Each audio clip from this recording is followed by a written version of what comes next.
What can I do for you, my friend? Oh, darling, I'm hurt. I guess I'll... It sounds awful.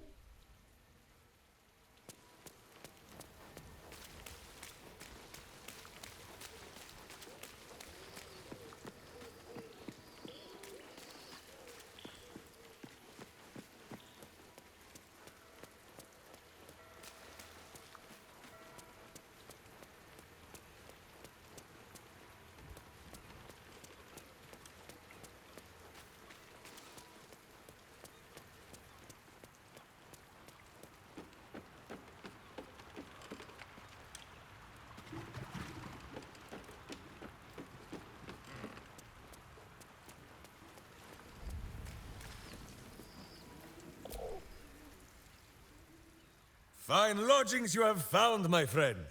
Boo is already in negotiations with the guardian spirits of this place. In Baldur's Gate, they are likely to be rat-formed and eager to charge rent. But Boo shall secure safe slumber for all. Now, what do you need of Minsk?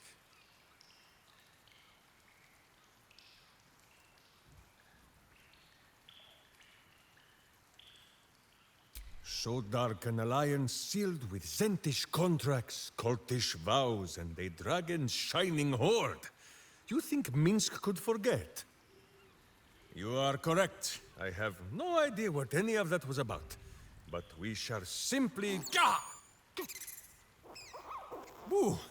Why do you gnaw at my soft parts? I am trying to... Once again, in smaller words? I see. This truth you seek. Boo believes that Minsk is knowing more than Minsk knows. But it is a difficult thing. There are memories of this time that Minsk does not remember. And Boo suggests that, just as he helps with tricksome itches in awkward places, you must reach what Minsk cannot. The parasite. You can use it to tickle free whatever truth you seek.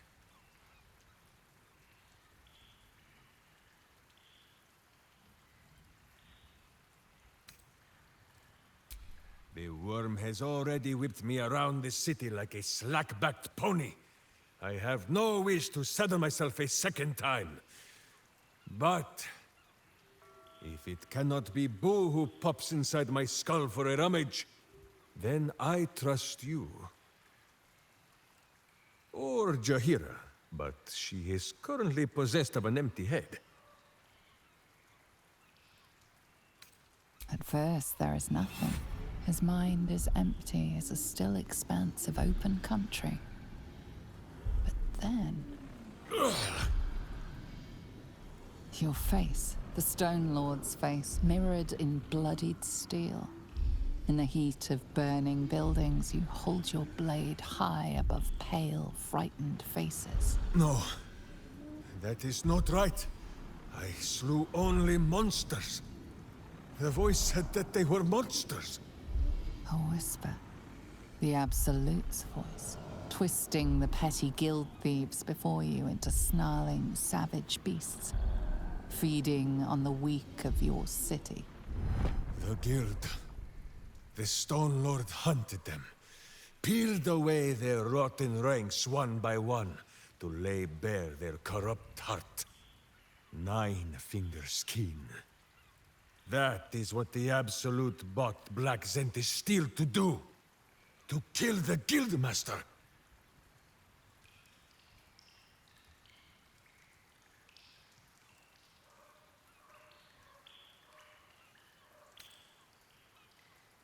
What does it matter?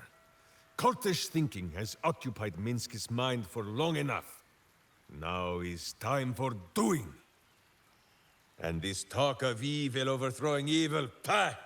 Like a many-headed hydra biting at its own throat. Bring forth the hydra, says Boo. More faces for the punching. First we pop the Zentarim plot, then we show 9 fingers, the 5 fingers of Minsk. Yes?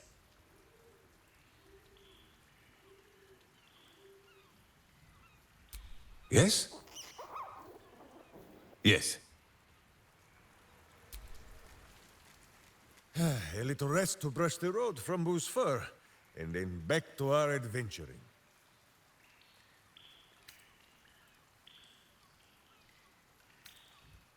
Oh, the mind of Minsk is a simple place. Of what strangeness do you speak? The memories resurface, a lifetime of battles blurring into one. A single constant is Minsk, launching into the fray no matter the foe, be they god, monster, or man. It seems just the barest glimpse of what the man before you has seen and done, but enough to know that he has no right to still be alive. Ah, wait! That look in your eye. I know exactly what visions of Minsk you have seen to cause you such wonder. My pants. Thrice laced, in the Rashomar style, so that a berserker might split skulls without fear of splitting breeches, too. They are fiendishly complex, but fear not for Minsk. With training, he has learned to master the many little knots. Well, as have you, no? Do not forget that when you gaze into Minsk, Minsk also gazes into you. We both fight evil, wherever it is found.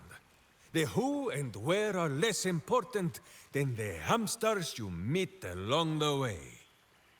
On this matter of sharing memories, I see no reason for us to worry at one another's worms. If there is more we wish to know, we can simply ask, no?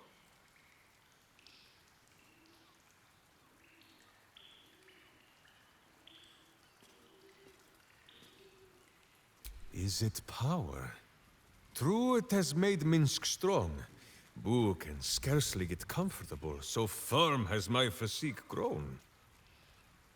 But what does the parasite take in return? It is a horror wrapped in honey. Stay your sweet tooth, says Boo.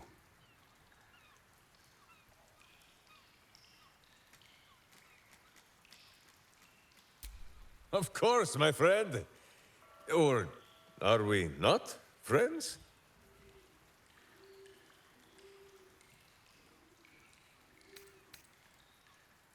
Then you have a sword at your side and a hamster at hand, whenever you need them. Unless I die, or you die, or you do anything at all to upset Boo. Now, does Boo see a question in your eye, or just a parasite poking through?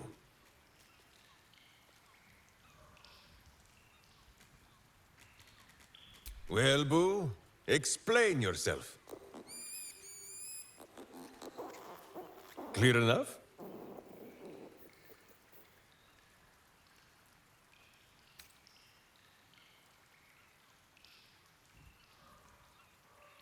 Can you not? Do you not see his noble bearing? The deep wells of wisdom that are his eyes? Boo speaks of much. Perhaps one day, you will be ready to listen.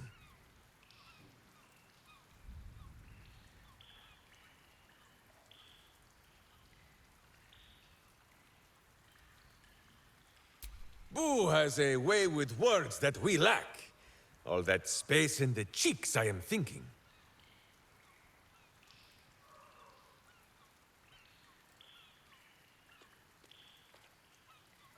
There is nothing jestful in the bond between a ranger and his companion.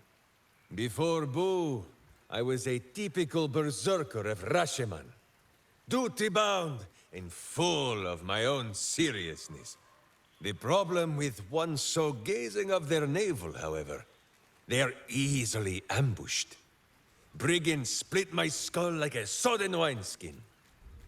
It was as I recovered that Boo first appeared. He told me that I had felt the great poking finger of justice, marking Minsk as its champion and Boo as my guide. As for the headache, well, justice cannot always afford to be gentle.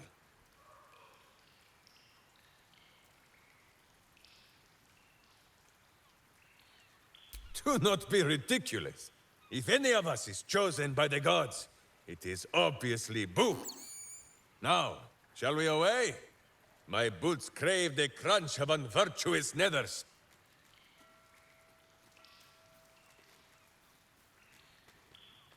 There is more than a little to know, I think. I am huge.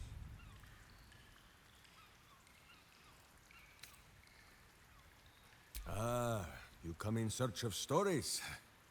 It is not yet time to tuck Boo in for the night, but very well. After our adventurings with the Ballspawn, Boo had had his fill of godly flesh. So, we returned to Baldur's Gate for a time.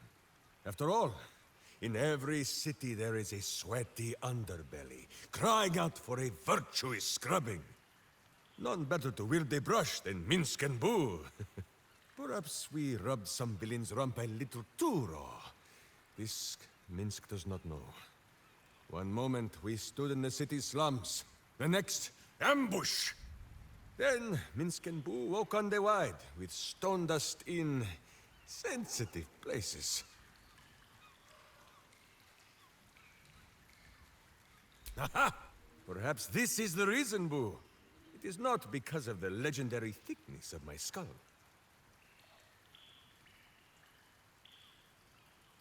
The mind of Minsk was occupied with important matters. I was browsing a slum vendor's stall, looking for Boo's favorite nuts. And then, I was stoned. For Minsk, those years passed as quick as a hiccup. It was long ago, then it is now.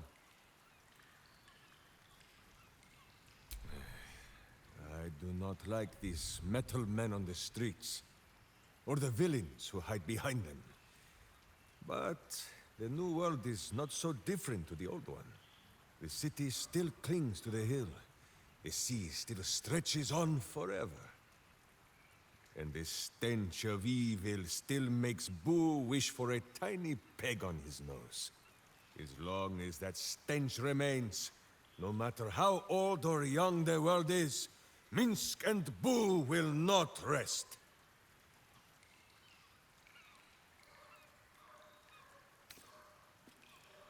Countless tales are told of Boo and Minsk. Many of them are so outlandish that even I do not know if they are true. Did Minsk bravely fend off the seductive vials of a succubus in the cloisters of Candlekeep? Maybe. Did he take a bath in the river Styx and temporarily forget himself? I do not remember.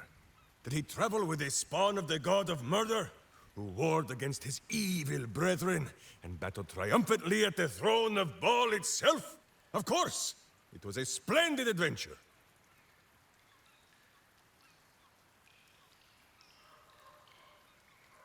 Oh, a curious question. Are a child and his father always alike? Take Minsk. He does not have a clear memory of the face of his father, but he does remember tugging on the thick, red whiskers that sprang from his chin. A beard for the ages.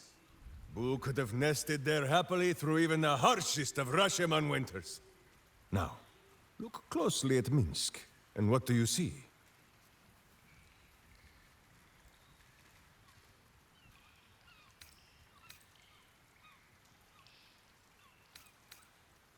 Well, yes, but also... Boo is correct. No beard! There are more whiskers on his tiny face than on the mighty chin of Minsk. If Minsk did not inherit the flaming red hair of his mother, or the bushy red beard of his father, why would the spawn of Baal inherit his wickedness? I have many more thoughts about beards to share. I did not know you cared to hear them.